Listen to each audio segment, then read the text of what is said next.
Does it matter to you or to someone that you love? This is a trickier question, so let's dig a little bit deeper. Whereas vital tasks are responsibilities that you may not want to do, the things that matter are, or at least they should be. These are things that spark your curiosity, so they shouldn't be taken lightly. The quality of our lives is greatly determined by cultivating our curiosity. And we cultivate our curiosity by taking the time to learn about what interests us. This is how we discover the things that fill our life with purpose and meaning and even passion. This can be anything from social causes to taking trumpet lessons. It's entirely your choice. A critical part of this practice is becoming aware of what resonates with you. By asking yourself, does it matter? You're checking in with yourself. You're taking the time to connect with the value of an entry.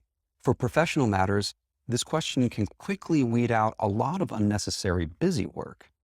When you examine something you wrote down and you can't figure out why it matters, there are likely one of two things going on here. One is that you don't have the larger context that you need to understand why it matters. This can be fixed by talking to a colleague that does.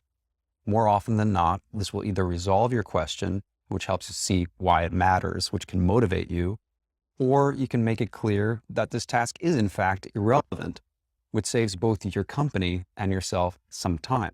It's a win-win. For personal matters, it can help us sort out fleeting curiosities from real interests.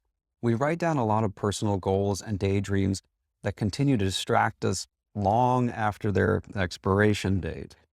Not all curiosities have a long shelf life, yet we tend to hold on to them and it clutters up our mind.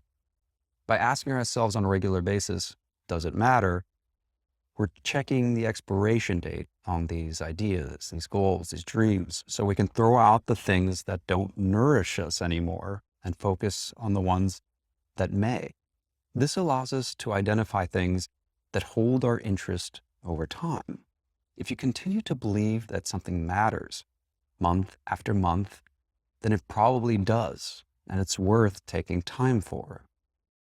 If something matters, even if it's not vital, then it stays. What if you can't tell if something is vital or if it matters? Then we go to the third question.